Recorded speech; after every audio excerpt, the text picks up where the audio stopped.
She was forced by her stepmom to marry an arrogant millionaire CEO. Then the real chaos began.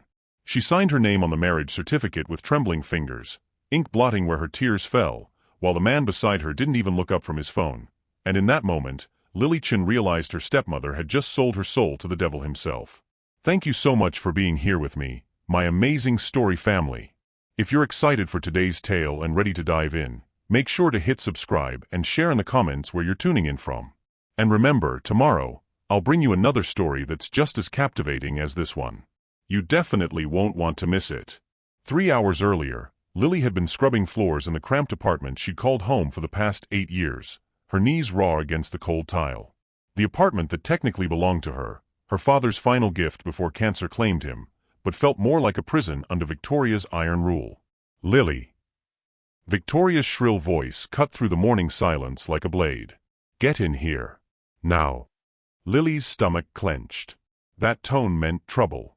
She pushed a strand of dark hair from her face, leaving a damp streak across her cheek, and hurried to the living room where Victoria sat perched on the velvet sofa like a queen on her throne.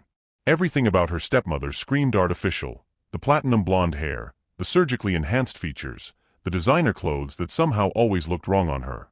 Sit down. Victoria's red-painted nails drummed against her coffee cup. We need to discuss your future. Lily remained standing, her hands clasped behind her back. 8 years of living with Victoria had taught her that sitting implied acceptance, and she'd learned to never accept anything without understanding the trap first. I said sit. The words came out sharp enough to cut. Lily perched on the edge of the opposite chair, her spine rigid. What do you want, Victoria? Want. Victoria laughed, but there was no humor in it. Oh, my dear stepdaughter, this isn't about what I want. This is about what you owe. The words hit Lily like ice water. I don't owe you anything. Don't you? Victoria stood, pacing to the window that overlooked the busy street below. 8 years of housing, feeding, clothing you. 8 years of supporting your little art hobby while you contribute nothing to this household. My paintings. Sell for pennies at local cafes. Victoria spun around, her eyes glittering with malice. Face reality, Lily. You're 25, unmarried, with no prospects and no income worth mentioning. But I've found a solution. Lily's blood turned to ice. What kind of solution? Victoria's smile was all teeth, no warmth. Marriage. The word hung in the air like a death sentence. Lily shot to her feet, her heart hammering against her ribs. No. Oh, but yes. Victoria pulled a photograph from her purse, sliding it across the coffee table. Meet your future husband. Alexander Sterling, CEO of Sterling Industries. Net worth, 200 million and counting.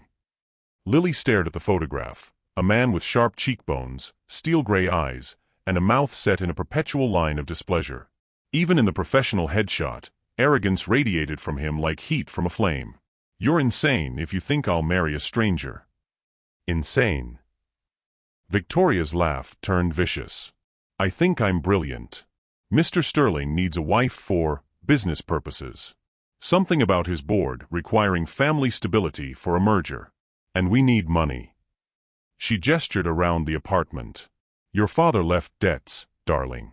Medical bills that need paying. This apartment that needs saving from foreclosure. The lie came so smoothly that for a moment, Lily almost believed it. Almost. But she'd seen her father's will, had watched him carefully arrange his affairs before he died. There were no debts. You're lying. Am I? Victoria pulled out a stack of official-looking papers. Missed mortgage payments. Outstanding medical bills. Credit card debt in your father's name that you, as his heir, are responsible for. Shall I continue? Lily's hands shook as she reached for the papers, scanning the numbers that seemed to swim before her eyes. Even if half of it was fabricated, even if Victoria had somehow manufactured this debt, fighting it would take lawyers, time, money she didn't have. The wedding is this afternoon, Victoria continued, her voice sickeningly sweet. City Hall, very simple. Mr. Sterling prefers efficiency over sentiment. This afternoon? The words came out as a whisper. Why wait? Love at first sight and all that. Victoria's smile was razor-sharp. "Don't look so stricken, darling. You're getting exactly what every woman wants, a rich husband. And I'm getting what I want, financial security and a stepdaughter finally off my hands." Lily sank back into the chair, the photograph of Alexander Sterling staring up at her with cold, judgmental eyes. "What if I refuse? Then you'll be homeless by tomorrow, with a mountain of debt and no way to pay it." Victoria shrugged. "But I'm sure you'll figure something out. The streets of the city are so educational. What would you do if someone you trusted betrayed you in the worst possible way? Share your thoughts below. I'd love to hear how you'd handle this impossible situation." Meanwhile, across the city in a gleaming office tower that pierced the sky like a steel needle, Alexander Sterling stood at his floor-to-ceiling windows, watching the ant-like people scurry along the sidewalks 40 floors below. His reflection in the glass showed a man carved from marble, expensive suit perfectly tailored, dark hair precisely styled, not a single emotion disturbing the harsh planes of his face. "The contracts are ready for your signature, Mr. Sterling." His assistant, Margaret, stood in the doorway with a leather portfolio, her voice carefully neutral. She'd worked for him for 5 years and had learned to read his moods like weather patterns. And the woman? Lily Chun. 25, unemployed artist. Her stepmother assures us she'll be cooperative. Alexander turned from the window, his steel-gray eyes reflecting nothing. Cooperative. Like a trained dog. Margaret shifted uncomfortably. In all her years working for him, she'd never seen her boss look quite so cold. "Sir, if I may ask, why this particular arrangement? There are other ways to satisfy the board's requirements." "Are there?" Alexander moved to his desk, signing the contracts with sharp, precise strokes. "The board wants stability. Marriage provides that appearance. This arrangement ensures no messy emotional complications." What he didn't tell Margaret, what he'd never told anyone, was that emotional complications were exactly what he was trying to avoid. Emotion was weakness. Attachment was vulnerability.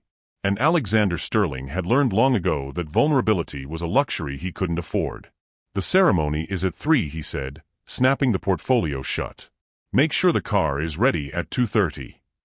"Yes, sir." "And after?" "After what?" "After the ceremony.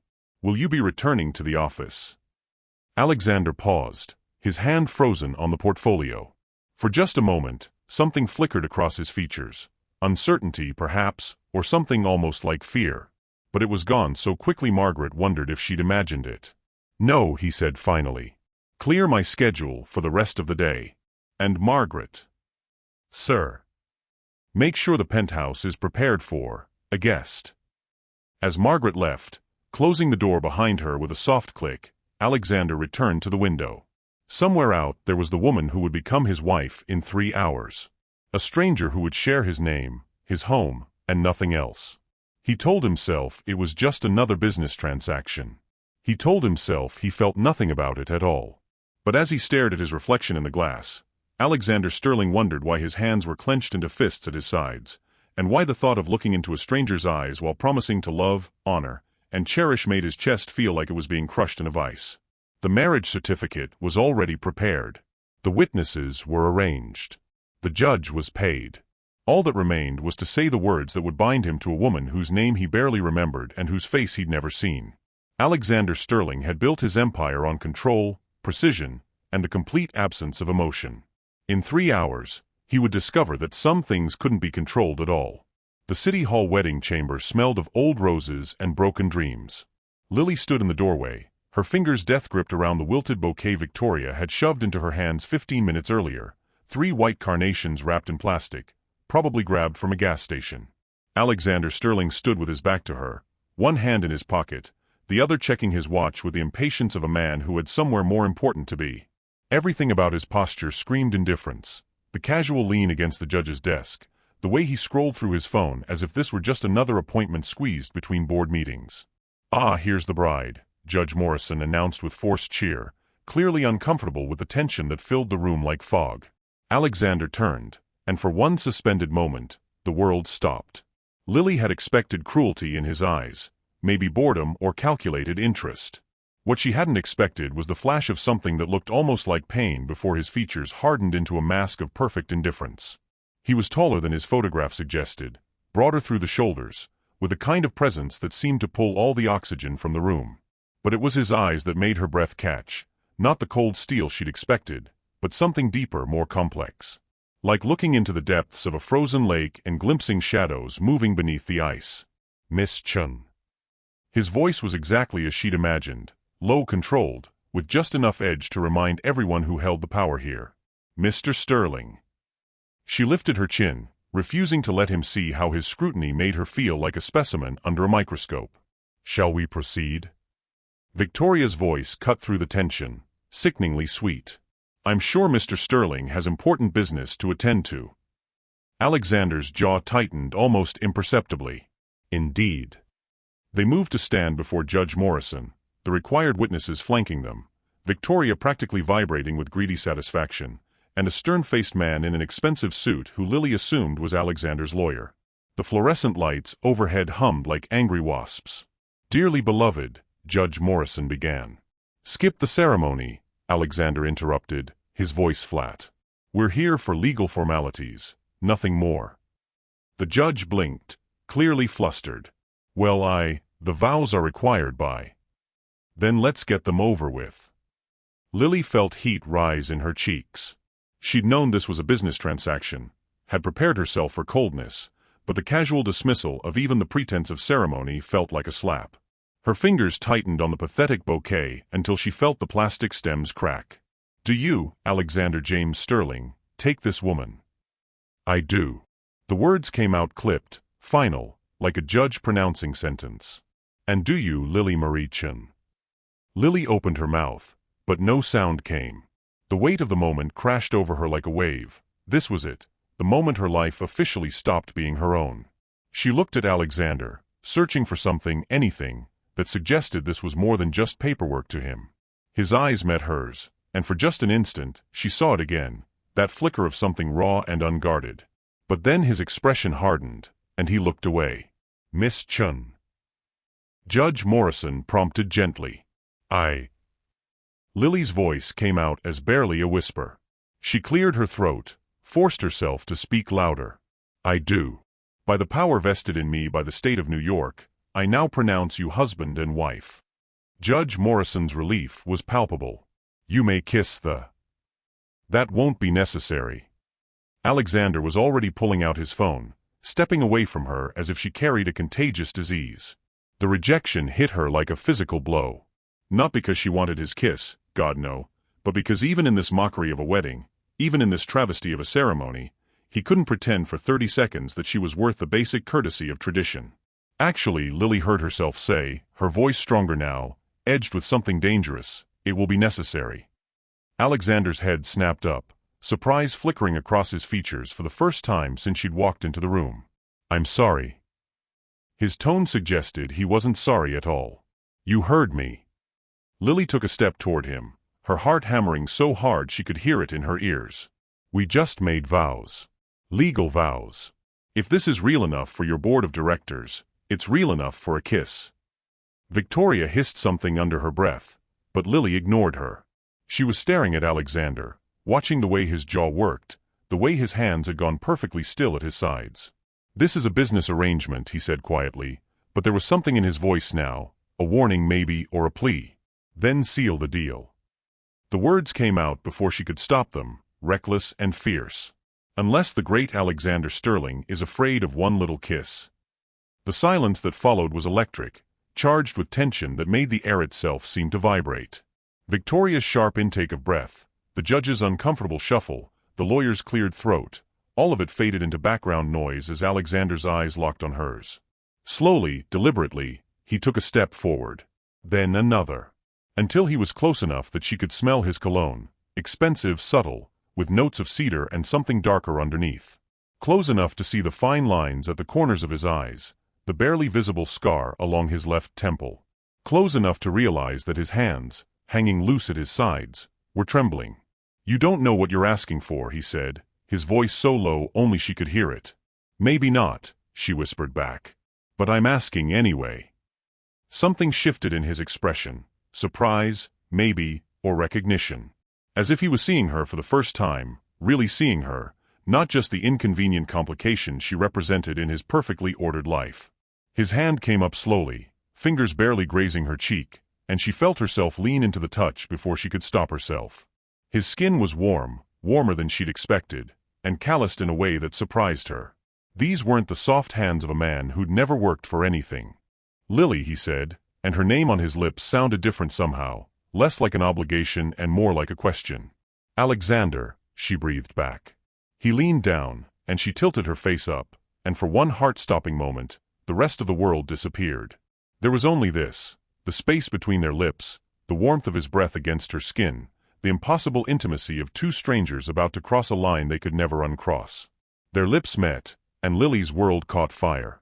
It wasn't the cold, perfunctory kiss she'd expected. It wasn't the rough claiming of property she'd feared. It was soft, tentative, almost shy, like neither of them quite knew what they were doing, like they were both afraid of what this moment might mean. But then something changed. Alexander's hand slid into her hair, tilting her head back, and suddenly the kiss deepened, became something hungrier, more desperate. Lily found herself gripping the lapels of his suit jacket, pulling him closer, losing herself in the taste of him, the solid warmth of his body against hers. 410 heartbeats, 20-30. They were just a man and a woman discovering each other in the most elemental way possible. 410 heartbeats, 20-30. The contracts and arrangements and business deals fell away, leaving only this connection, heat, the shocking realization that maybe, just maybe, they weren't as immune to each other as they'd thought. And then Alexander jerked back as if she'd burned him. The loss of warmth was immediate, devastating. Lily swayed on her feet, her lips still tingling, her heart racing like a startled bird against her ribs. Alexander stared at her with something that looked almost like horror, his hand pressed to his mouth as if he could wipe away what had just happened between them. That was... He started, then stopped, shaking his head. "A mistake," Lily finished for him, proud that her voice didn't shake. "I know." But even as she said the words, even as she watched him rebuild the walls behind his eyes, she knew she was lying. That kiss hadn't been a mistake. It had been a revelation. And from the way Alexander Sterling was looking at her now, like she was the most dangerous thing he'd ever encountered, she was pretty sure he knew it too. Have you ever felt an instant connection with someone you were supposed to hate? That spark that changes everything in a single moment? Tell us about it in the comments below. The ride to Alexander's penthouse passed in suffocating silence, broken only by the hum of the Mercedes engine and the occasional ping of his phone receiving messages he ignored. Lily sat pressed against the passenger door, as far from her new husband as the confined space would allow, her fingers touching her lips unconsciously before she caught herself and jerked her hand away. Alexander drove with mechanical precision, his knuckles white against the steering wheel, his jaw clenched so tightly she could see the muscle jumping beneath his skin. Every line of his body screamed tension, as if he were holding himself together through sheer force of will. The kiss, God, that kiss, hung between them like a live wire, dangerous and impossible to ignore. "This changes nothing," he said suddenly, his voice cutting through the silence like a blade. Lily's head snapped toward him. "I'm sorry." What happened back there? His eyes remained fixed on the road ahead, refusing to look at her. It was a momentary lapse in judgment. "It won't happen again." The words hit her like a slap, even though she'd been expecting them. Maybe because she'd been expecting them. Of course not. "I wouldn't want it to." Good. But his grip on the steering wheel tightened further. "We need to establish ground rules." Rules. The word tasted bitter in her mouth. "This is a business arrangement. You'll have your own room, your own space. We'll maintain the appearance of marriage in public when necessary, but in private, we remain strangers." Lily laughed, but there was no humor in it. Strangers who share a last name. Exactly. She turned to stare out the window at the city rushing past, glass and steel blurring together like tears. "Tell me something, Alexander. If I'm such an inconvenience, such a burden you can barely stand to touch, why didn't you just find someone willing? There have to be a dozen society princesses who'd marry you for your money alone." For a moment, she thought he wouldn't answer. Then, so quietly she almost missed it, because they'd expect something in return. "And I won't. You can't afford to." The casual cruelty of it took her breath away. She'd known he was cold, had prepared herself for indifference, but this calculated dismissal of her as anything more than a purchased commodity made her chest burn with something that felt dangerously close to hatred. "You're right," she said, her voice steady despite the storm raging inside her. "I can't afford expectations. But neither can you."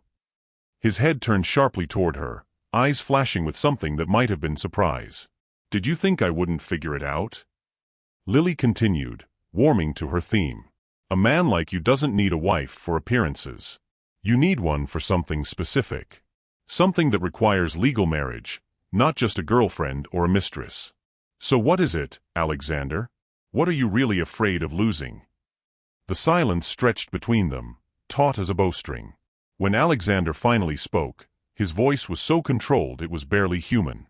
"You don't know what you're talking about." "Don't I?" Lily shifted in her seat to face him fully. "Let me guess. Family money? A trust fund that requires marriage by a certain age? Or maybe it's the board of directors. Maybe they don't just want stability. Maybe they want to see their golden boy settle down before they hand him something bigger." Alexander's knuckles went white against the steering wheel, and Lily knew she'd hit close to the mark. "Either way," she continued relentlessly, "you need me just as much as I need you. The only difference is, I'm honest about being trapped. You think you know me." The words came out soft, dangerous. "You think 15 minutes and one kiss gives you insight into who I am. I think 30 seconds was enough to know you're not nearly as cold as you pretend to be." Alexander slammed on the brakes, so hard Lily's seatbelt cut into her chest. They sat at a red light, both breathing heavily, the air in the car charged with electricity. "Let me make something very clear," Alexander said, his voice barely above a whisper but somehow more menacing than if he'd shouted. "That moment back there, that was chemistry. Biology. Nothing more. Don't mistake physical attraction for emotional connection." "Physical attraction?" Lily felt her cheeks burn, but she refused to look away. "Is that what we're calling it? What else would you call it?" The question hung between them, loaded with implications neither of them seemed willing to voice. The light turned green, and Alexander eased the car forward, but the tension remained thick as smoke. Lily turned back to the window, her reflection ghost-like in the glass. "Nothing," she said finally. "I'd call it nothing at all." But even as she said the words, she could still feel the phantom warmth of his hand in her hair, could still taste the surprise and hunger in his kiss. And from the way his breathing had quickened, the way his fingers drummed against the steering wheel in an unconscious rhythm, she was fairly certain he was fighting the same losing battle against memory. The sterling penthouse occupied the top 2 floors of a glass tower that seemed to pierce the clouds themselves. As the private elevator climbed toward their destination, Lily found herself holding her breath, unsure whether it was from the altitude or the proximity to the man standing beside her, radiating tension like heat from a forge. "Welcome home," Alexander said as the doors opened, but the words came out flat, without warmth. Lily stepped into the foyer and felt her breath catch despite herself. The space was magnificent, all clean lines and floor-to-ceiling windows, modern art that probably cost more than most people made in a year, furniture that looked like it belonged in a museum. It was beautiful, sophisticated, and utterly, completely cold. "It's very..." She searched for the right word, minimalist. "I prefer efficiency to clutter." Alexander moved past her, his footsteps echoing on the polished marble floor. "Mrs. Henderson, my housekeeper, has prepared the guest suite for you. You'll find everything you need." Guest suite. Not our room, or even your room. Guest suite. As if she were a visitor who'd be leaving soon. How thoughtful. Lily set her single suitcase down, the soft thud of it hitting the floor somehow obscenely loud in the pristine space. "Should I schedule my meals with Mrs. Henderson, or will you be providing me with a feeding schedule like the other household pets?" Alexander stopped walking. Slowly, he turned back to face her, and for just a moment, she saw something flicker across his features. Hurt, maybe, or something that looked almost like regret. "I'm trying to make this easier for both of us," he said quietly. "Easier for who, exactly?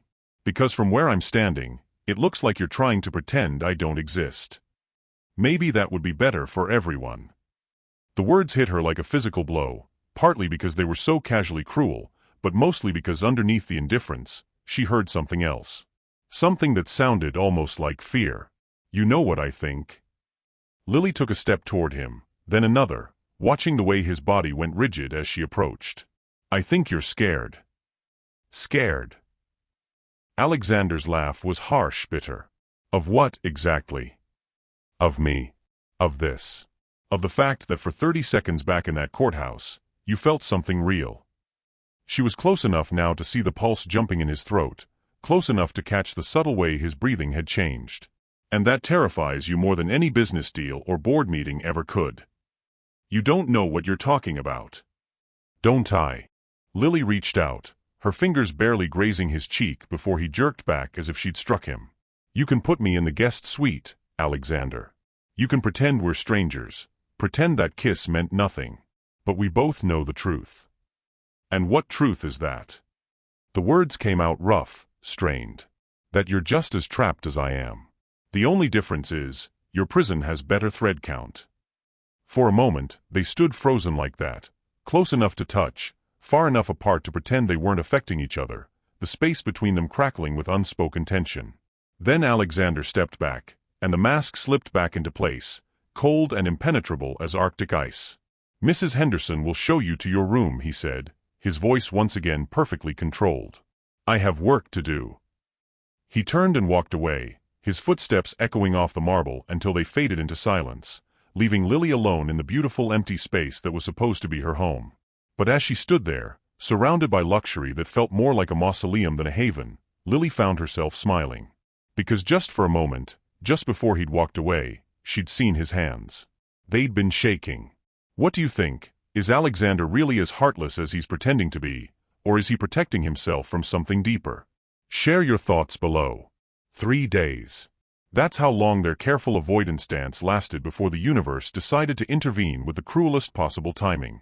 Lily had just finished her morning coffee, alone, since Alexander had apparently perfected the art of leaving for work before she woke up and returning after she'd gone to bed, when Mrs. Henderson burst through the kitchen doors with an expression of barely controlled panic. "Mrs. Sterling," the older woman said, her Irish accent thickening with stress. "There's been an accident." Lily's coffee cup froze halfway to her lips. "What kind of accident?" "Your husband's building. Some kind of gas leak on the 15th floor. They've evacuated the entire tower."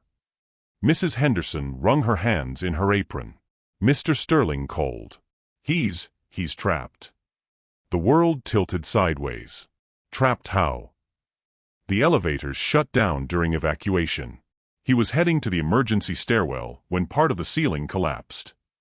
Mrs. Henderson's voice cracked. "He's injured, Mrs. Sterling. Not seriously, they think, but the fire department can't reach him yet. The structure's too unstable." Lily was moving before she'd consciously decided to, grabbing her jacket and keys from the counter. "Which hospital?" "No hospital. He's still in the building. They've set up a command center across the street." The drive through Manhattan traffic felt like swimming through molasses. Every red light, every slow pedestrian, every tour bus crawling through Times Square made Lily want to scream. Her hands gripped the steering wheel so tightly her knuckles ached, and she couldn't stop thinking about Alexander's hands shaking as he'd walked away from her 3 days ago. When she finally reached the Sterling Industries building, the scene was chaos. Fire trucks, ambulances, police cars, and news vans surrounded the gleaming tower like antibodies attacking a virus. The building itself looked wrong somehow, smoke drifting from several windows, glass scattered on the sidewalk like deadly confetti. "Ma'am, you can't be here." A police officer stepped into her path as she tried to push through the crowd. "This is an active emergency zone. My husband's in there." The words came out steadier than she'd expected. "Alexander Sterling. I'm Lily Sterling." The officer's expression immediately shifted. "Mrs. Sterling, Captain Morrison's been expecting you. This way." He led her through the maze of emergency vehicles to a command trailer where a weather-beaten man in a fire chief's uniform was barking orders into a radio. When he saw her approaching, he ended his call and turned to face her. "Mrs. Sterling, I'm Captain Morrison. Your husband's on the 23rd floor, east side. He's conscious and responding, but we can't get to him yet." "Why not?" Lily's voice sounded foreign to her own ears, tight with barely controlled fear. "Structural damage. The gas leak caused several small explosions, weakened the support beams. We're afraid any vibration from our equipment might bring down more ceiling. Captain Morrison's expression was grim but professional. We're working on it, but it's going to take time. How much time? Hours. Maybe longer. Lily closed her eyes, fighting the surge of panic that threatened to overwhelm her. 3 days ago, she'd told herself she hated Alexander Sterling. 3 days ago, she'd convinced herself that his coldness, his dismissal, his calculated cruelty had killed whatever spark had ignited between them in that courthouse. Now, with him trapped and injured 23 floors above her head, she realized she'd been lying to herself. Is there any way to communicate with him? Actually, yes. Captain Morrison gestured toward a woman with a headset sitting at a bank of monitors. We've got radio contact. His phone's dead, but he found an emergency communicator in the office where he's stuck. Lily's heart lurched. Can I talk to him? I don't see why not. The captain led her to the communication station. Sarah, this is Mrs. Sterling. Can you patch her through? The technician handed Lily a headset, her expression sympathetic. Channel 3. Just press the button to talk, release to listen. Lily's hands shook as she adjusted the headset. For a moment, she couldn't bring herself to press the button. What if he didn't want to talk to her? What if, even trapped and injured, he still couldn't stand the sound of her voice? Then she heard it, faint but unmistakable through the static. Alexander's voice, strained and rough, talking to someone from the fire department about structural assessments and evacuation protocols. Even injured, even trapped, he was trying to maintain control. Lily pressed the button. Alexander. The silence that followed was so complete she wondered if the radio had died. Then, so quietly she almost missed it. Lily. I'm here. The words came out in a rush. I'm right here downstairs. They told me what happened. Are you hurt? Another pause, longer this time. When his voice came back, it sounded different somehow, less controlled, more human. Nothing serious. Cut on my forehead, some bruised ribs. The ceiling came down about 6 feet from where I was standing. A bitter laugh crackled through the static. Lucky, I guess. Don't. The word came out sharper than she'd intended. Don't joke about this. Why not? If I'm going to die in here, I might as well find the humor in it. You're not going to die. Lily's voice was fierce, certain. Do you hear me, Alexander Sterling? You're not going to die in there. Lily. His voice was softer now, almost wondering. Why are you here? The question hung between them, transmitted through radio waves and emergency frequencies, but somehow more intimate than any conversation they'd had face to face. Where else would I be? At home. Safe. This has nothing to do with you. Nothing to do with me. Lily couldn't keep the incredulity out of her voice. You're my husband. On paper. In name. Lily, don't. Don't what? Don't care? Don't worry? Don't feel like my heart is being ripped out of my chest every second you're stuck up there. The words poured out of her before she could stop them, raw and honest and completely unguarded. The silence that followed was deafening. Around her, the controlled chaos of the rescue operation continued, radios crackling, equipment humming, people shouting orders, but all of it faded into background noise as she waited for Alexander to respond. When he finally spoke, his voice was so quiet she had to strain to hear it. You shouldn't feel that way about me. Why not? Because I'm not worth it. The simple, devastating honesty of the statement hit her like a physical blow. Through the radio static, through the layers of his carefully constructed walls, she heard something she'd never heard from Alexander Sterling before. Vulnerability. That's not your decision to make, she said quietly. Lily. No, listen to me. For 3 days, you've been treating me like I'm some kind of obligation, some inconvenience you have to tolerate. And maybe I am. Maybe this whole thing is just a business arrangement, and I'm fooling myself into thinking it could be something more. She took a shaky breath. But right now, in this moment, all I care about is getting you out of there alive. She could hear him breathing through the radio, could picture him sitting in whatever office had become his temporary prison, probably bleeding and definitely hurting, and her chest ached with the need to be there with him. The fire department says it might be hours before they can reach you, she continued. So here's what's going to happen. I'm going to sit right here with this radio, and you're going to talk to me. About anything, everything, nothing. I don't care. But you're not going to be alone up there. You don't have to. Yes, I do. Her voice was steady now, certain. Because 3 days ago, you kissed me like I was the only thing in the world that mattered. And I know you remember it, Alexander. I know you've been thinking about it just as much as I have. The admission hung between them, dangerous and honest and impossible to take back. Lily. Her name on his lips sounded different through the radio, rougher, more desperate. That kiss, it complicated things. Good, she said firmly. I like complicated. You don't understand. I can't. I don't know how to do this. Do what? Care about someone. Let someone care about me. I don't know how to be what you need. The raw honesty in his voice made her eyes burn with unshed tears. Then we'll figure it out together. What if I hurt you? What if you don't? The question seemed to hang in the air between them, transmitted through radio waves and emergency frequencies, bridging the 23 floors and countless emotional barriers that separated them.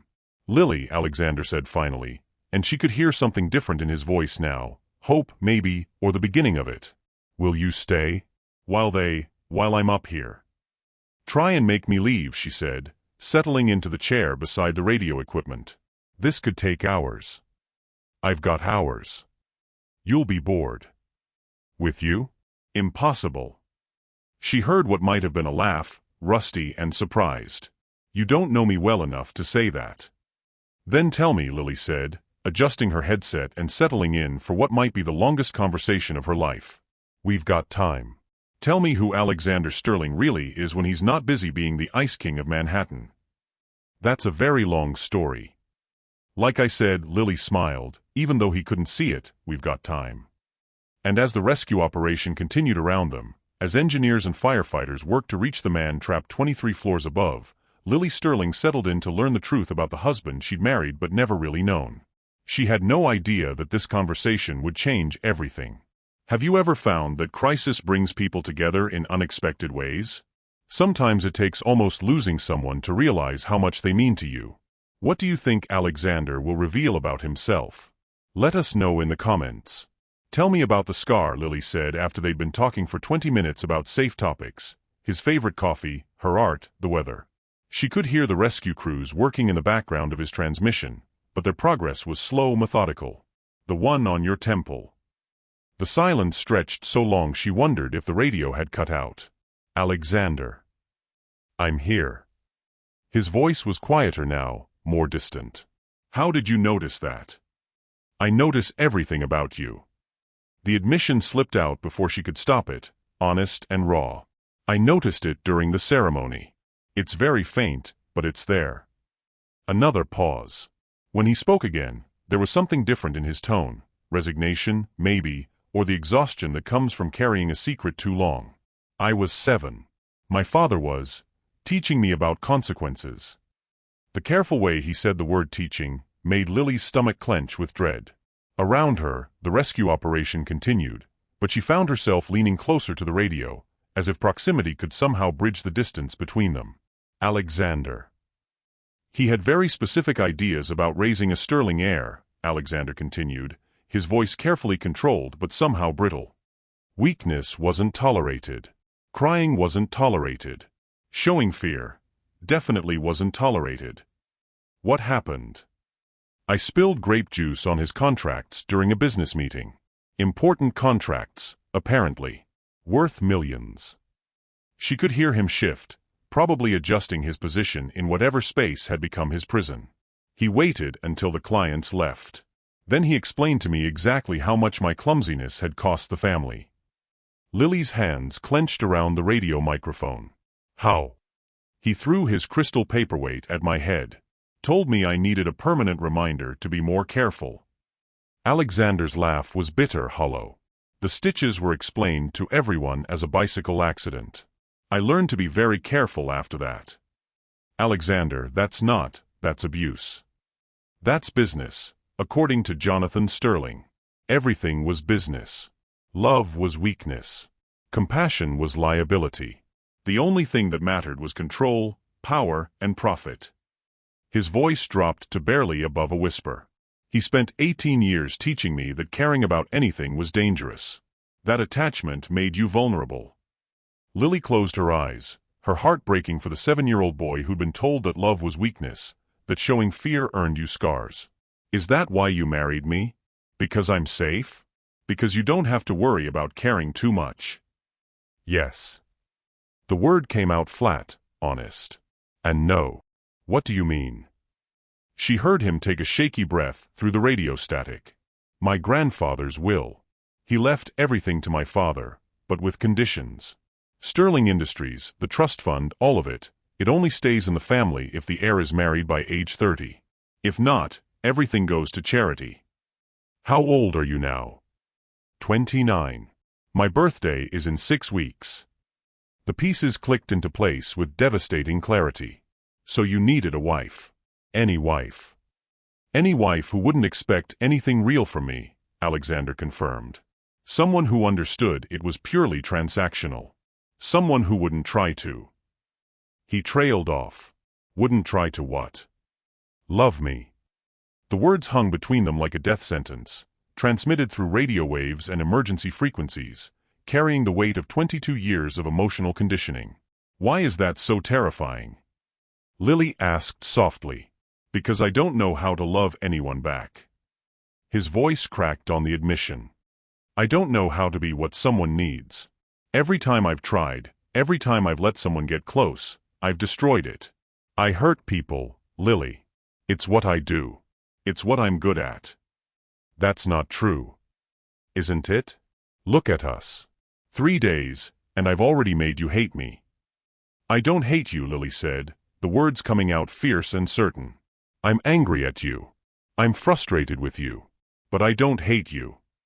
You should. Well, too bad. You don't get to decide how I feel about you. She heard what might have been a laugh, rough and surprised. You're stubborn. I'm honest. There's a difference. Lily adjusted her position in the uncomfortable plastic chair, her eyes fixed on the building where he was trapped. Tell me about her. Her. The someone who got close. The someone you think you destroyed. The silence that followed was so complete she wondered if he'd stopped breathing. Alexander. Her name was Emma. His voice was barely audible now, rough with old pain. We met in college. She was everything I wasn't. Warm, open, trusting. She believed people were basically good, that love could fix anything. What happened? She loved me. The words came out like a confession, like an admission of guilt. God help her, she actually loved me. For 2 years, she tried to crack through the walls my father had built.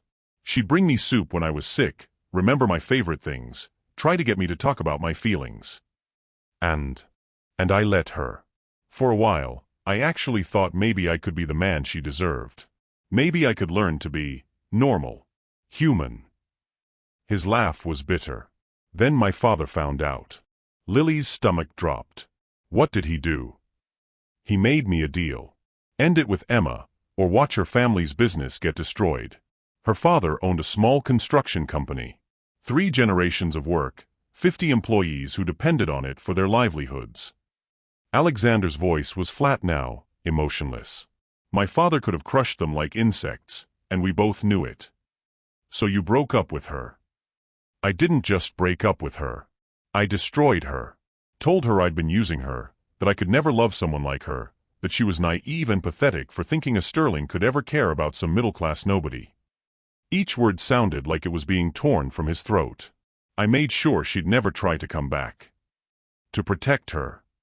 To control the situation. Just like my father taught me. Alexander was quiet for a long moment. She cried, Lily. I made this beautiful, trusting woman cry, and I just stood there. Felt nothing. Or told myself I felt nothing. But you did feel something. I felt like I was dying. Every word I said to her felt like swallowing glass. But I said them anyway, because that's what Sterlings do. We sacrifice everything, including the people we love, for control. Lily pressed her hand against her mouth, tears burning her eyes as she pictured a younger Alexander, forced to choose between love and loyalty, between his heart and his family's threats. What happened to her? She married someone else. Someone good, who deserved her. Had 3 kids, from what I heard. She's happy. His voice softened slightly. She got the life she deserved, just not with me. And you've been alone ever since. By choice.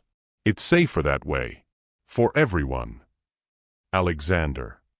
Lily leaned closer to the microphone, wishing desperately that she could reach through the radio waves and touch him. You were 20 years old. Your father threatened an innocent family to force you to break an innocent girl's heart. That doesn't make you a monster, it makes you a victim. Does it? Because from where I'm sitting, it looks like I inherited more from Jonathan Sterling than just his eye color. What do you mean? Look at us, Lily. Look at what I did to you. I bought you. Literally bought you, like you were a commodity. His voice was getting rougher now, more emotional. I brought you to my home and treated you like an inconvenience, like something I had to tolerate. I kissed you like you were the only thing that mattered, then spent 3 days pretending you didn't exist. That's different. Is it? Or am I just doing to you what he taught me to do? Use people for what I need, then discard them when they become inconvenient. Stop. The word came out sharp, commanding. Stop right there, Alexander Sterling. You want to know the difference between you and your father? Your father would never be having this conversation. He would never admit to being wrong, never show vulnerability, never let anyone see his pain. Lily. I'm not finished. She could feel the tears streaming down her cheeks now, but her voice remained steady. You think you're like him because you've made mistakes, because you've hurt people. But you know what? Monsters don't feel guilty about the damage they cause. Monsters don't lie awake at night replaying every cruel word, wondering if they could have done things differently. How do you know I? Because I've watched you for 3 days. I've seen the way you flinch when you think you've said something too harsh. I've seen the way your hands shake when you think no one's looking. I've heard the pain in your voice when you talk about Emma. Lily wiped her eyes with the back of her free hand. You're not your father, Alexander. You're a man who was taught that love was dangerous, but who still can't stop himself from caring. The radio crackled with static, and for a moment she thought she'd lost him. Then his voice came through, so quiet she had to strain to hear it. That kiss, he said. In the courthouse. When I kissed you. What about it? For 30 seconds, I forgot everything he taught me. I forgot about control and consequences and keeping people at a distance. For 30 seconds, there was just you. Lily's breath caught in her throat. Alexander. And it terrified me. Because if I could forget everything that easily, if you could make me feel that much that quickly. He trailed off. What? Then maybe I'm not as broken as I thought I was. And if I'm not broken, then maybe I've been living in a prison of my own making for the past 10 years. Lily closed her eyes, her heart aching for this man who'd been taught that love was weakness, who'd spent a decade believing he was incapable of connection. You're not broken, she said softly. You're just scared. And that's okay. I'm scared too. Of what? Of this. Of you. Of the way you make me feel like maybe I'm worth more than my stepmother's price tag. The admission came out raw, honest. I'm scared that this thing between us is real, and I'm scared that it's not. I'm scared you'll hurt me, and I'm scared I'll hurt you. Lily. But you know what I'm most scared of? What? That we'll waste this chance. That we'll let fear keep us from finding out what we could be together. The rescue operation continued around them, shouting machinery, the controlled chaos of people working to save a life. But in the space between radio transmissions, in the silence filled with possibility and terror and hope, Lily and Alexander Sterling began to understand that maybe, just maybe, they'd already saved each other.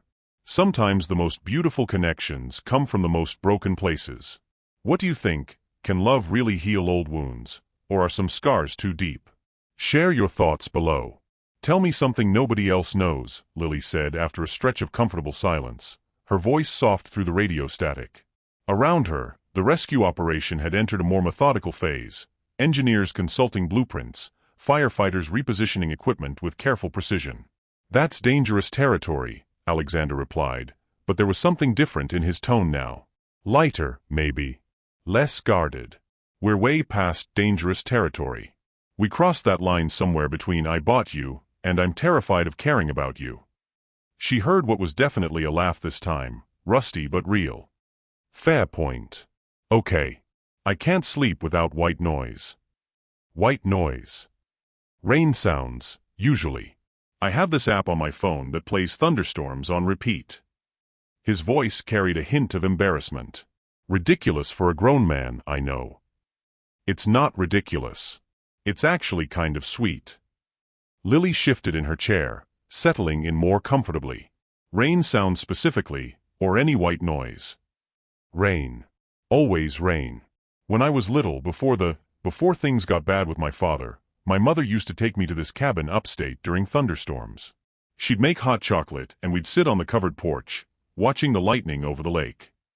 His voice grew softer, nostalgic. She said storms were the Earth's way of washing itself clean, starting fresh. "What happened to her?" "Cancer. When I was 12. The words came out matter-of-fact, but Lily could hear the old pain underneath. "After she died, my father got rid of the cabin. Said it was a waste of money, keeping property for sentimental reasons." "So you listened to rain sounds to remember her?" "I listen to rain sounds because it's the only way I can turn my brain off long enough to sleep." But then quieter, "But yeah, maybe it's about her too." Lily closed her eyes, picturing a 12-year-old Alexander, already learning that love was something to be discarded, that sentiment was weakness. "She sounds wonderful." She was. She would have liked you, I think. "Yeah. She used to say the best people were the ones who fought back when life tried to break them. The ones who stayed soft in a hard world." Alexander paused. "You remind me of her in that way." The comparison made Lily's chest tight with emotion. "Your turn. Ask me something." "Why art? I saw your paintings in the apartment. You're talented. Really talented. Why haven't you tried to make a career of it?" Lily was quiet for a moment, considering how much truth she was ready to share. Then she remembered that this man had just told her about his father throwing crystal at his 7-year-old head, and decided that honesty was the only currency that mattered right now. "Because Victoria spent 8 years convincing me I wasn't good enough. Every time I sold a piece, every time someone complimented my work, she'd find a way to tear it down. It's cute that you have hobbies, dear, but let's be realistic about your talents." Lily's voice tightened with old hurt. "After a while, you start to believe it." "That's bullshit." The vehemence in his voice surprised her. "What?" "I said that's bullshit. I saw your work, Lily. There was this one piece, a woman dancing in the rain, but you painted her shadow as wings." His voice grew more animated. "It was God, it was heartbreaking and beautiful and hopeful all at the same time. That kind of emotional depth, that technical skill, that's not a hobby. That's a calling." Lily felt tears prick her eyes. In 8 years, Victoria had never said a single positive thing about her art. In 8 years, no one had ever described her work with the kind of reverence she heard in Alexander's voice right now. "You really looked at them?" "At my paintings. I studied them. That first night, after you went to bed, I spent 2 hours in that living room just looking. Trying to understand the woman who could create something so beautiful in such an ugly situation." "And what did you decide?" "That I was an idiot for thinking I could keep you at arm's length. That anyone who could paint hope in the middle of despair was probably going to be dangerous to my carefully constructed walls." "Dangerous how?" "Because you see things other people miss. You find beauty in broken places.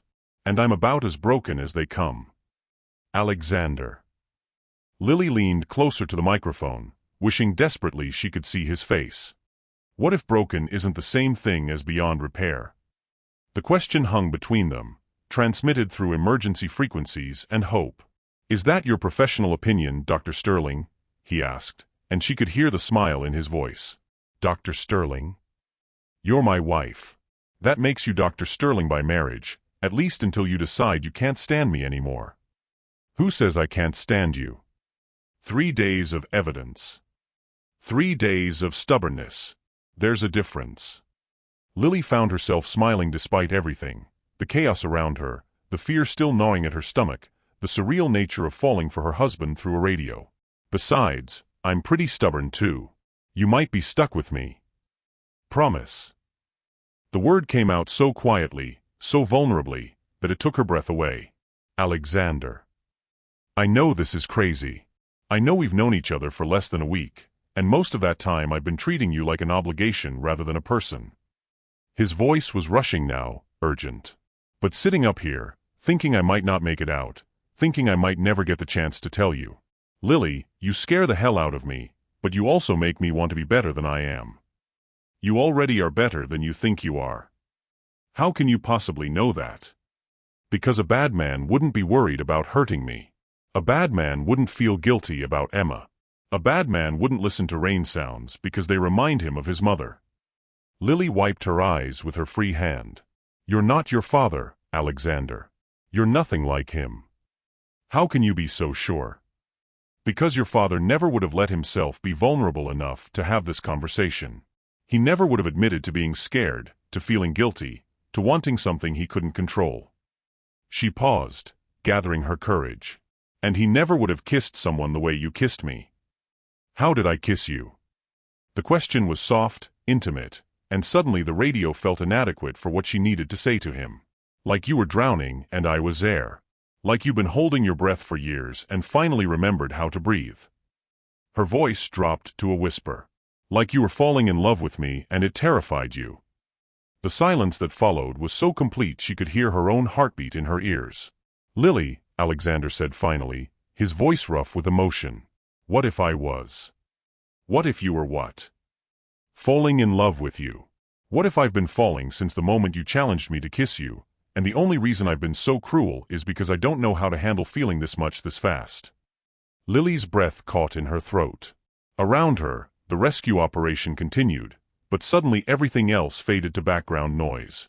There was only this moment, this confession, this impossible, beautiful, terrifying possibility. Then I'd say you're not the only one who's scared, she whispered. You're falling too? I'm terrified I already fell. The admission came out in a rush. Somewhere between watching you pretend you didn't care and hearing you talk about your mother and realizing that underneath all that armor is a man who's been protecting a heart too tender for the world he was raised in. Lily. I know it's crazy. I know it's too fast and too complicated and probably too dangerous for both of us. She was crying now, tears streaming down her face as she spoke into the radio microphone. But Alexander, what if we stopped being afraid? What if we stopped fighting this and just let ourselves fall? What if I hurt you? What if I hurt you? What if we're both too damaged for this to work? What if we're exactly damaged enough to understand each other? She heard him laugh, and this time it was warm, real, full of wonder and terror and something that sounded remarkably like joy. Mrs. Sterling? Captain Morrison's voice cut through the moment, and Lily looked up to see him approaching with an expression she couldn't quite read. Yes. We've made contact with the trapped area.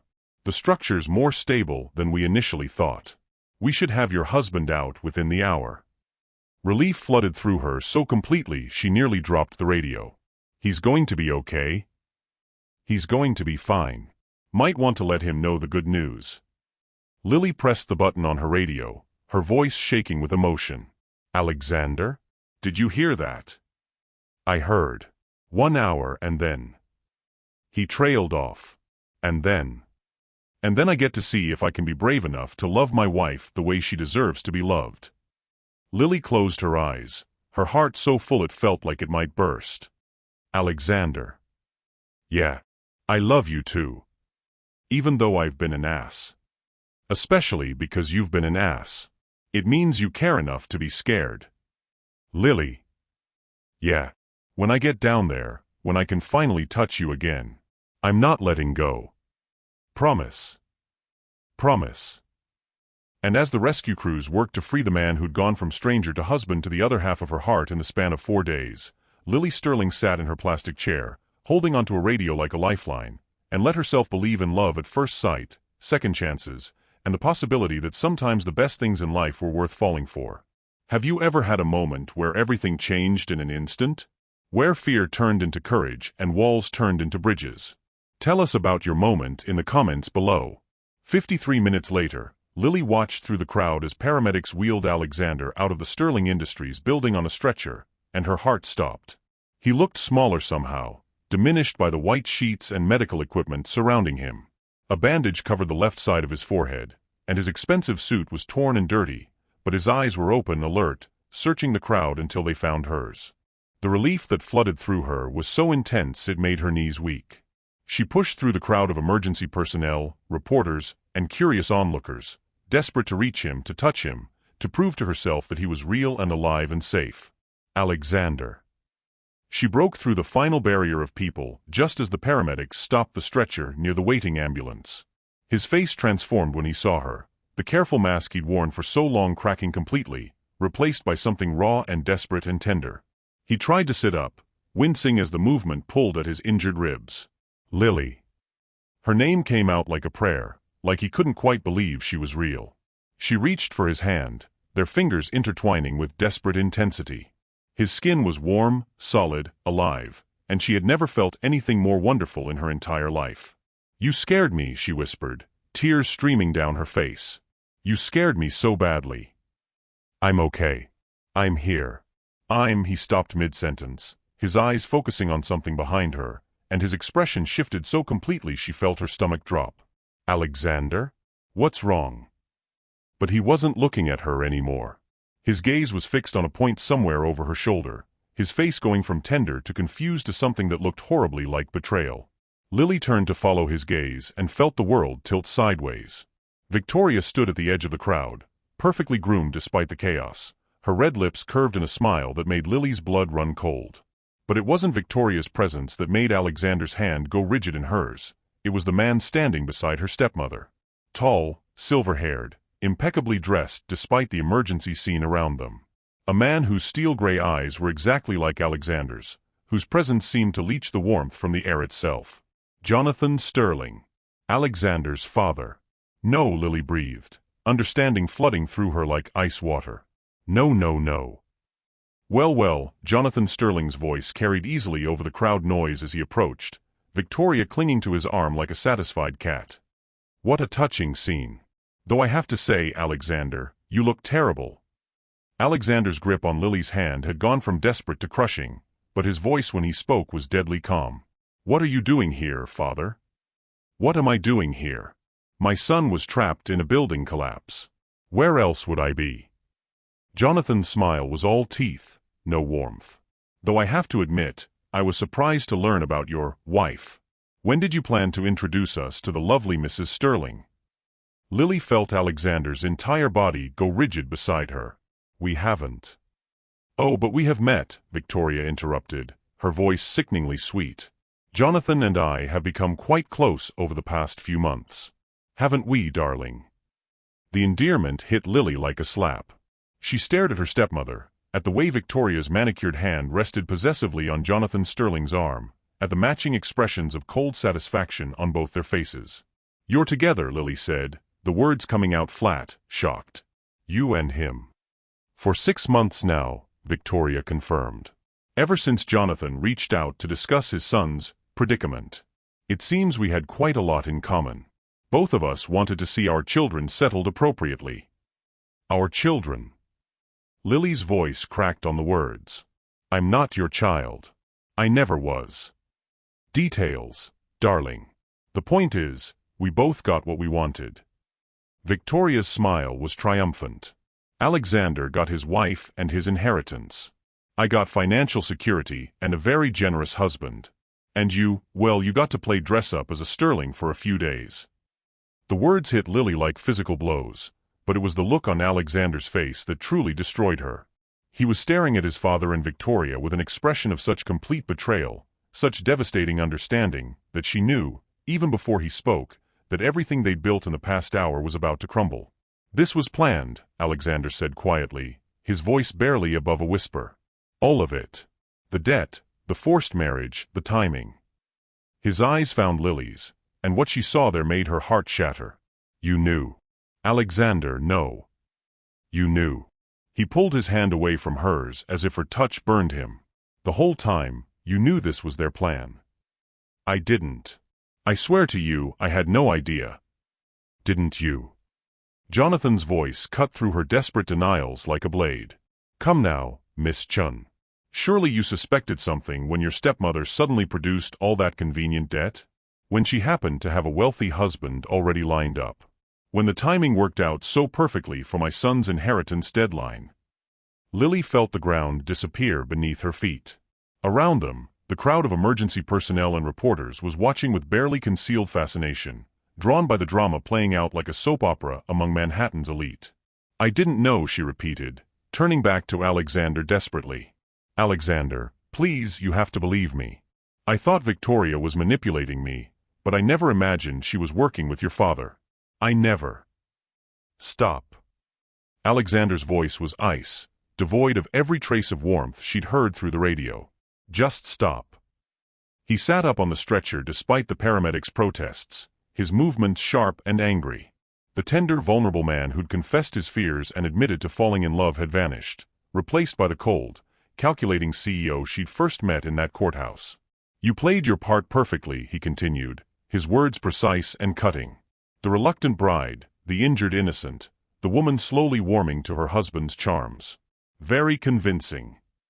That wasn't an act. Alexander, what we said to each other, what we felt. What we felt. Alexander laughed, but there was no humor in it. You mean what you made me feel while you were working your angle? Very professional, really. I almost believed you actually cared. Each word was like a knife to her chest, but Lily forced herself to stand straighter, to meet his eyes even as her world collapsed around her. Look at me, she said fiercely.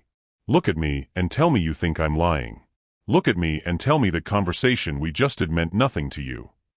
For just a moment, something flickered in Alexander's eyes, doubt, maybe, or pain. But then Jonathan spoke again, his voice smooth as poison. Alexander, son, surely you're not going to let sentiment cloud your judgment? The arrangement has served its purpose. You're married, which satisfies the inheritance requirements. Miss Chun has been compensated for her services. Everyone wins. Compensated. Lily spun toward Victoria, horror dawning. What is he talking about? Victoria's smile was razor-sharp. The $100,000 Jonathan transferred to my account this morning. Consider it payment for a job well done. The betrayal was so complete, so devastating, that for a moment Lily couldn't breathe. Her stepmother had sold her. Literally sold her like livestock, and then stood there smiling about it as if it were the most natural thing in the world. You took money for this, Lily said, her voice barely above a whisper. You actually took money. Oh, darling, don't look so stricken. It's not personal, it's business. And you've done very well out of it, all things considered. You're married to a billionaire now. Surely that's worth a little flexibility in how the arrangement came about. Lily turned back to Alexander, desperation clawing at her throat. You can't believe I knew about this. You can't believe I would. What I believe, Alexander said, his voice cutting through her pleas like a scalpel, is that I'm an idiot for thinking lightning could strike twice. For thinking that maybe, just maybe, someone could actually care about me without an agenda. I do care about you. I love you. You love my bank account. The words hit her like a physical blow, so cruel and unexpected that she actually stumbled backward. How can you say that?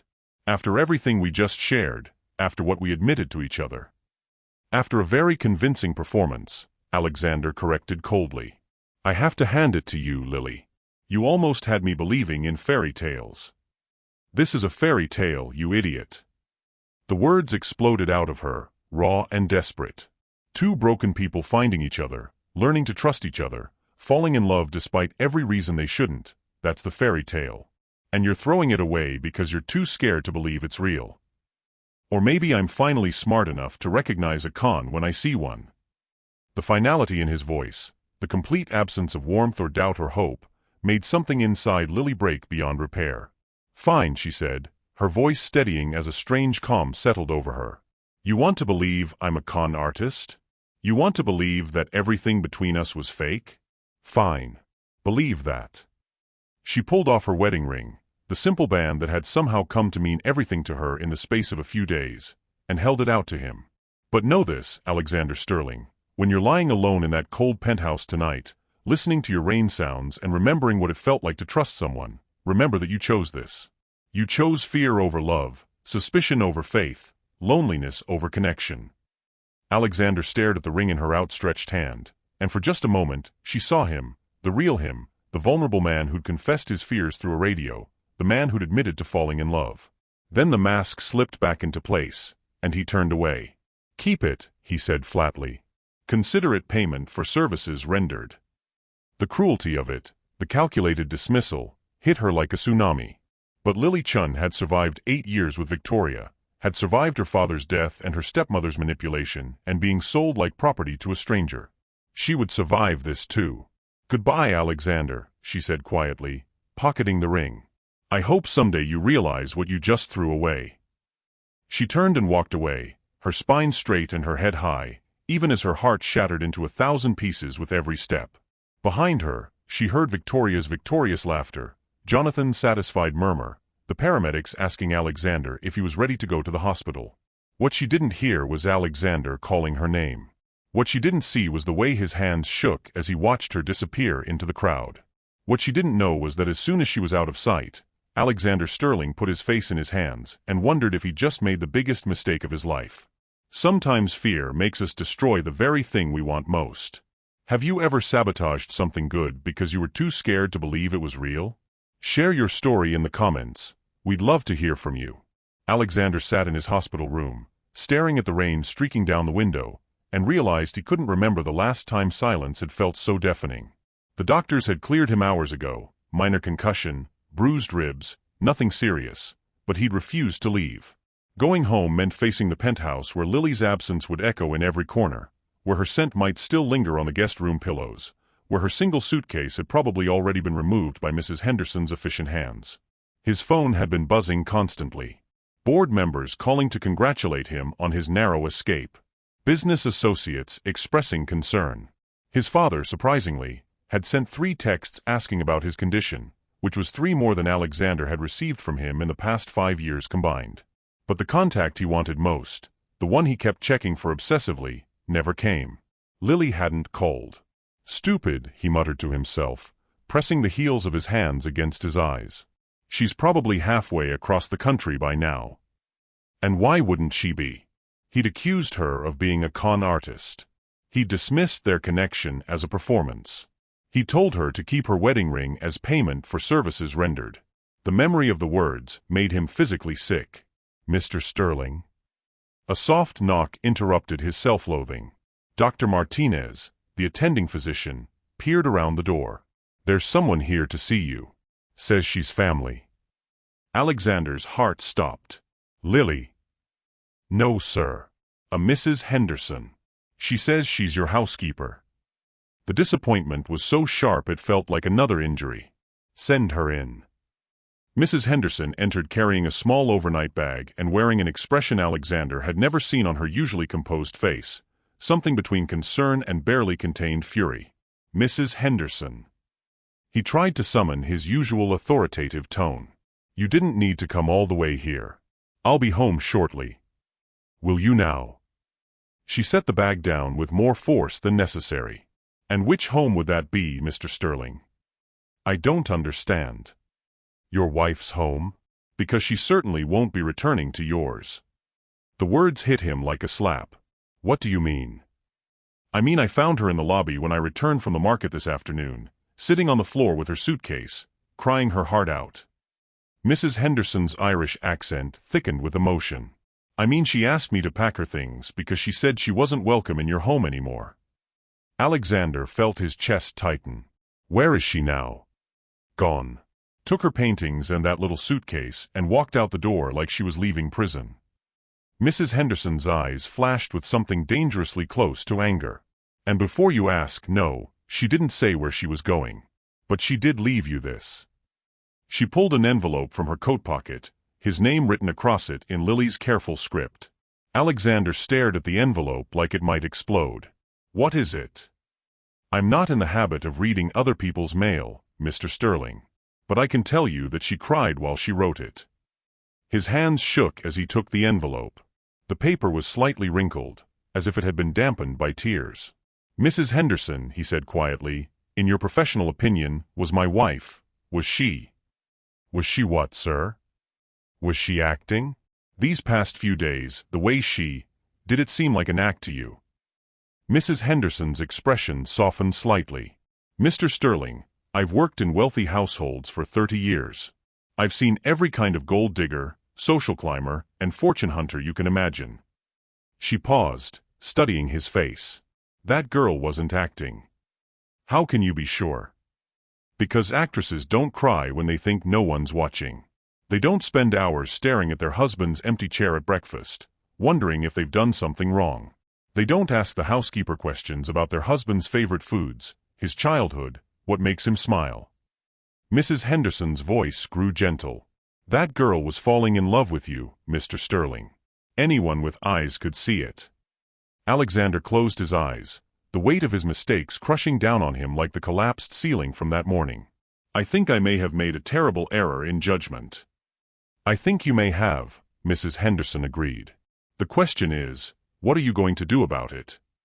After she left, Alexander sat alone in the sterile hospital room, turning Lily's letter over and over in his hands. Finally, when the silence became unbearable, he opened it. "Alexander, I don't know if you'll read this, but I need to write it anyway. I need you to know the truth, even if you'll never believe it. I didn't know about Victoria and your father. I swear to you on my father's grave, on my mother's memory, on everything I hold sacred, I had no idea they were working together. Yes, I knew Victoria was manipulating me. Yes, I knew the marriage was forced. But I thought she was desperate and opportunistic, not calculating and connected. I know how it looks. I know the timing seems too convenient, the circumstances too perfectly arranged. If I were you, I'd probably think the same thing. But Alexander, please try to remember the woman who talked to you through that radio today. Please try to remember the way I looked at you, the way I touched you, the way I couldn't hide what you made me feel. That wasn't acting. It wasn't a performance. It was me, falling desperately in love with a man who showed me more tenderness in 4 days than I'd experienced in 8 years. You asked me once what I was most afraid of. I told you I was afraid we'd waste this chance, that we'd let fear keep us from finding out what we could be together. I was right to be afraid. I understand why you don't trust me.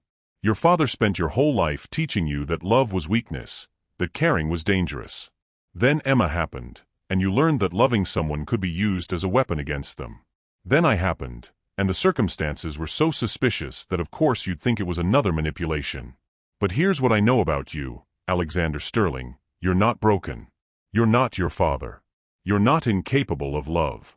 You're just scared, and that's human, and that's okay. What's not okay is letting that fear destroy something beautiful before it has a chance to grow. I'm leaving this letter because I want you to have a choice. Not the choice your father made for you, not the choice the circumstances seem to force on you, but a real choice. If you truly believe I was part of some elaborate con, if you really think everything between us was fake, then forget me. Move on. Find someone your board approves of and live the life everyone else has planned for you.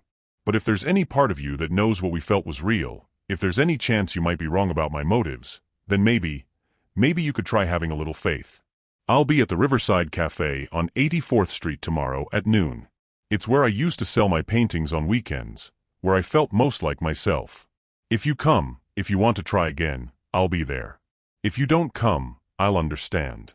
I'll disappear from your life completely, and you'll never have to wonder if I'm after your money or your name or anything other than your heart. Either way, know this, loving you, even for 4 days, even ending in heartbreak, was worth it. You made me feel worthy of love for the first time in my life. That's a gift I'll treasure forever, regardless of how this ends. Choose love, Alexander. Choose trust. Choose to believe that sometimes, against all odds, 2 broken people can heal each other. Choose me. All my love, Lily. P.S. I'm keeping the ring. Not because of its value, but because for a few precious hours, it meant I belonged to someone who saw me as more than a burden. I'll treasure that memory forever. Alexander read the letter 3 times, his hands shaking more with each pass. By the time he finished, his face was wet with tears he didn't remember shedding. He looked at the clock on the wall. 11:47 p.m. Tomorrow was 13 hours away.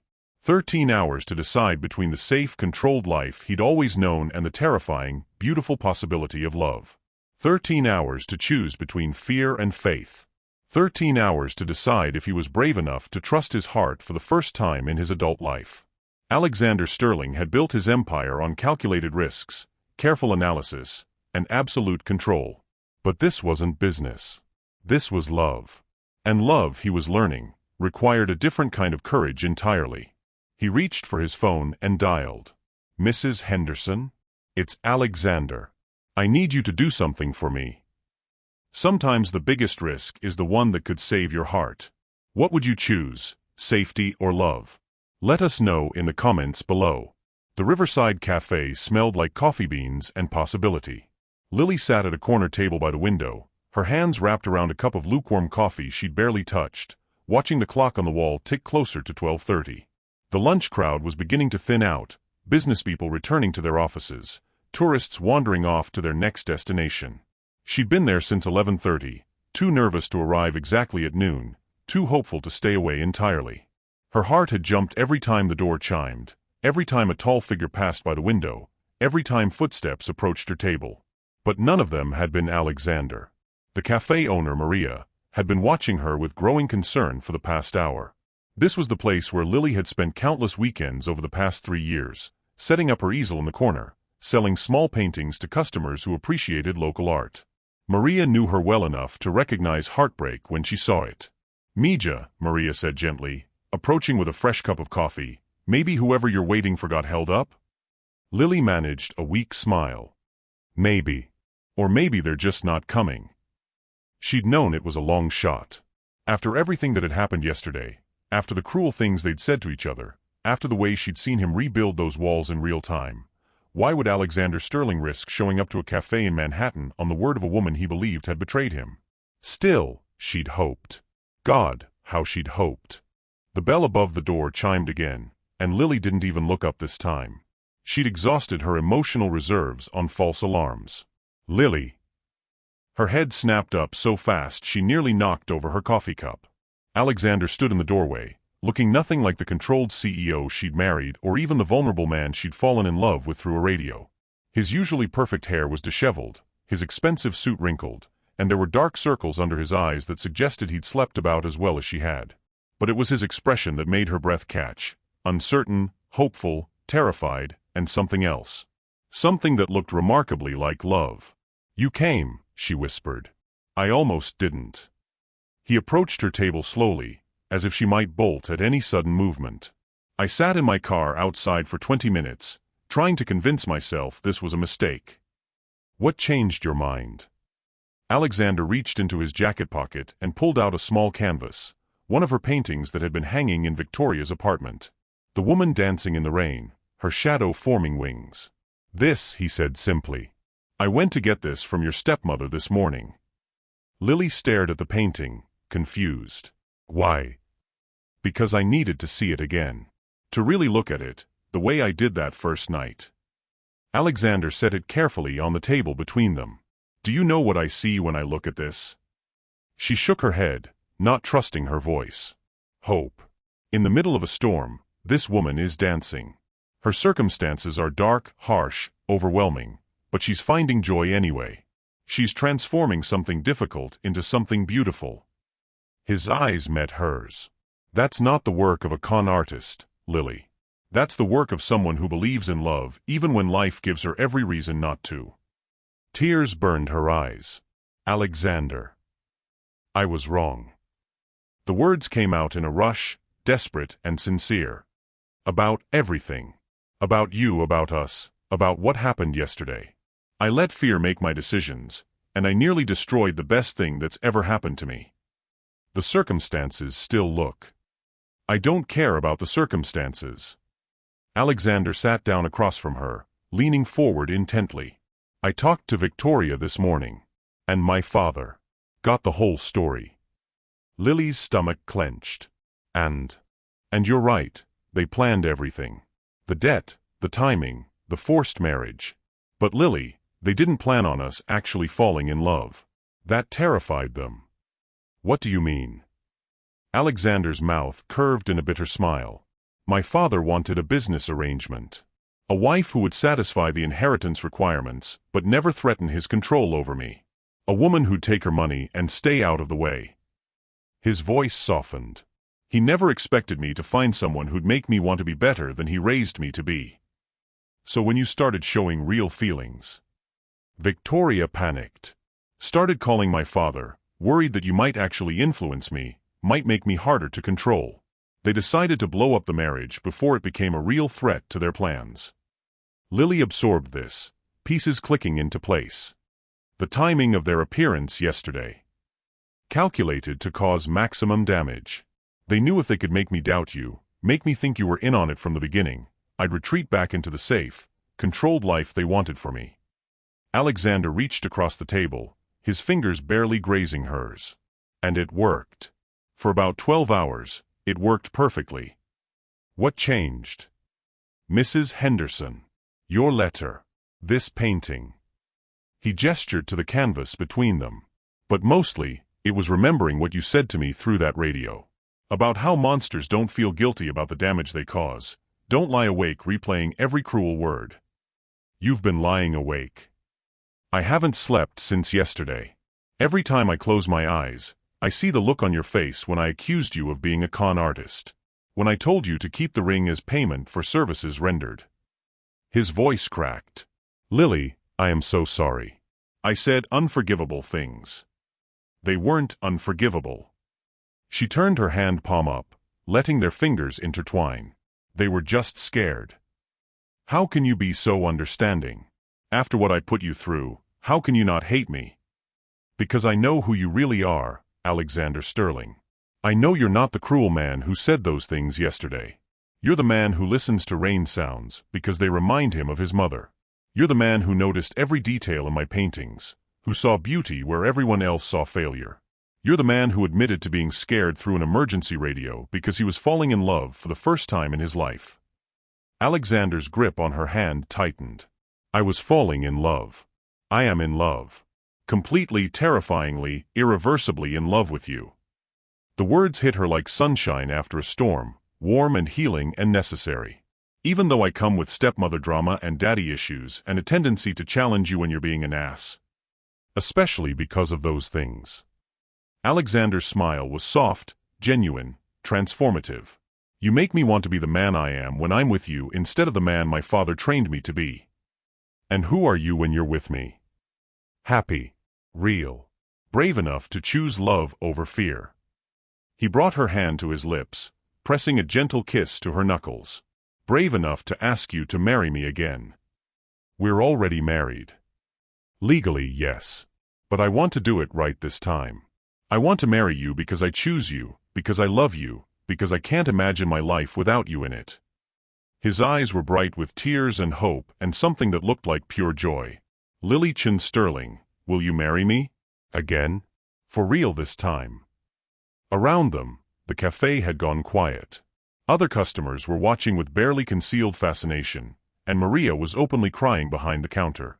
But Lily only had eyes for the man sitting across from her, the man who'd just chosen love over fear, trust over suspicion, hope over his father's legacy of emotional isolation. Yes, she whispered. Yes, I'll marry you again. As many times as you want. Alexander stood abruptly, moving around the table to pull her into his arms, and suddenly she was flying, her feet leaving the ground as he spun her around in the middle of the cafe. She was laughing and crying and kissing him all at once, tasting salt and hope and the promise of forever on his lips. When he finally set her down, they were both breathless, both grinning like teenagers, both completely oblivious to the scattered applause from the other customers. I love you, Alexander said against her forehead. I love your art and your strength and your stubborn refusal to let me hide behind my walls. I love the way you see possibility where other people see problems. I love that you chose to fight for us even when I was too scared to fight for myself. I love you too, Lily replied, her arms wrapped tightly around his neck. I love your vulnerability and your terrible jokes and the way you kiss me like I'm precious. I love that you're brave enough to be different from your father, strong enough to choose your own path. So what happens now? Lily pulled back to look at him, This man who'd gone from stranger to husband to heartbreak to hope in the span of a week. Now we go home. We start over. We learn to be married for real instead of on paper. And your stepmother? My father. Will have to learn to live with the fact that their plan backfired spectacularly. Lily's smile was fierce, triumphant. They wanted to use us for their own purposes, but instead they gave us each other. Alexander laughed, rich and warm and full of wonder. Best backfire in history. Agreed. Lily stood on her tiptoes to kiss him again, soft and sweet and full of promise. Take me home, husband. Which home? The penthouse needs some work. It's a little cold and sterile for my taste. Our home. Wherever we are together. As they walked out of the cafe hand in hand, Lily's painting tucked safely under Alexander's arm, neither of them noticed the figure watching from across the street. Victoria stood beside a black sedan, her expression unreadable as she watched her stepdaughter and son-in-law disappear into the crowd. After a moment, she pulled out her phone and dialed. Jonathan? It's Victoria. We have a problem. They're actually happy. There was a pause, then the sound of bitter laughter through the phone. Then we'll have to try harder next time. Victoria ended the call and slipped back into the sedan, but her expression was thoughtful now, almost regretful. For just a moment, watching Lily laugh at something Alexander had whispered in her ear, she'd remembered what it felt like to be young and in love and full of hope. But the moment passed, and Victoria Sterling drove away into the Manhattan traffic, already planning her next move. Meanwhile, across the city, Alexander and Lily Sterling entered their penthouse home together, and for the first time since he bought it, the space felt warm. You know, Lily said, looking around the minimalist decor with an artist's eye, this place could use some color. I was thinking the same thing. Alexander pulled her close, marveling at how perfectly she fit in his arms. Maybe some paintings by a very talented local artist? I might know someone. Lily grinned up at him. But she's expensive. Charges her husband in kisses. Sounds like a bargain. And as Alexander Sterling kissed his wife in their home, with rain beginning to patter against the windows and the promise of forever stretching out before them, he realized that some storms really were the Earth's way of washing everything clean. Some storms brought exactly what you needed, even if you were too scared to ask for it. Love doesn't always come when we expect it or how we planned it.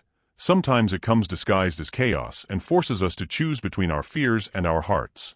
What matters is having the courage to choose love when it matters most. Have you ever had to choose between fear and love? Tell us your story in the comments. We believe every love story deserves to be celebrated. 6 months later, Alexander and Lily Sterling renewed their vows in a small ceremony at the cabin upstate that Alexander had secretly bought back from his father's estate. As Lily walked down the aisle between rows of wildflowers, wearing a dress covered in hand-painted butterflies, Alexander thought he heard his mother's laughter in the wind. And when the minister pronounced them husband and wife for the second time, when they kissed as thunder rolled overhead and rain began to fall like a blessing, they both knew they had chosen exactly right. Some love stories begin with a signature on a marriage certificate and tears falling on ink. The best ones end with rain and laughter and the promise of forever. Thank you for watching all the way through. If you enjoyed this story, we have plenty more that you're sure to love. Just click the image on your screen to jump right into the next video.